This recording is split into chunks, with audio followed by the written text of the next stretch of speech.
নমস্কাৰ, মই মধুস্মিতা ডিজিটেল মুণ্ডিলৈ আপোনালোকক স্বাগতম। বৰ্তমান সাধাৰণ জনতা দুমুখীয়া সমস্যাৰ সন্মুখীন হৈছে। প্ৰথমে ৰন্ধন গেছৰ মূল্যবৃদ্ধি আৰু নাটনিয়ে আমাক চিন্তিত কৰিছিল, আৰু এতিয়া পেট্ৰল ডিজেলক লৈ বেবি পৰা উৰা বাতৰিয়ে হাহাকাৰ পৰিৱেশৰ সৃষ্টি কৰিছে। আচলতে হৈছে কি জানো আহক।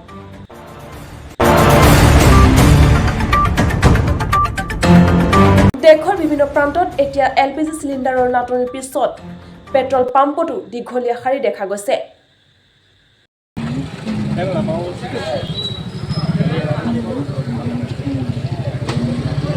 ছ'চিয়েল মিডিয়াত প্ৰচাৰ হৈছে দেশত তেল শেষ হ'ব ধৰিছে, কিন্তু চৰকাৰে স্পষ্ট কৰিছে যে এয়া সম্পূৰ্ণ উৰা বাতৰি।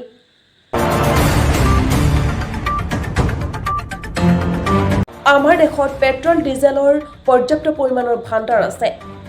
কেৱল ভয় আৰু আতংকৰ বাবেহে মানুহে ভিৰ কৰিছে, যাৰ বাবে সমস্যাটো অধিক জটিল হৈ পৰিছে। পেট্ৰল পৰ্যাপ্ত পেট্ৰল আছে, ডিজেল আছে, LPG আছে। অসমত পেট্ৰল ডিজেলৰ কোনো ভয় নাই। মই ৰাইজক অনুৰোধ কৰিম যেন কোনেও বেছিকৈ পেট্ৰল ডিজেল নবঢ়ায়। কোনো ভয় খাবলগীয়া কথা নাই। গতিকে উৰা বাতৰিত ভুল নাযাব আৰু সচেতন থাকক। প্ৰতিটো খবৰ সঠিক বিশ্লেষণৰ বাবে বিশ্বৰ মৃদু তথ্য ফ'ল' কৰি থ'ব। ধন্যবাদ।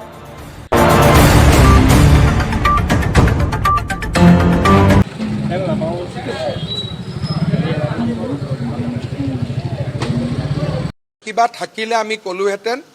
আজি সৰ্বদলীয় বৈঠক হৈছিল, তাতো ভাৰত চৰকাৰে কৈছে যে ভাৰতত পেট্ৰল ডিজেল LPGৰ কোনো অসুবিধা নাই। সৰ্বসাধাৰণ ৰাইজক মই বেছিকৈ তেল নিকিনিবৰ বাবে অনুৰোধ কৰিম। যিমান দৰকাৰ সিমানেই কিনিব, বেছিকৈ কিনিলে টকা পইচা বেছি খৰচ হ'ব।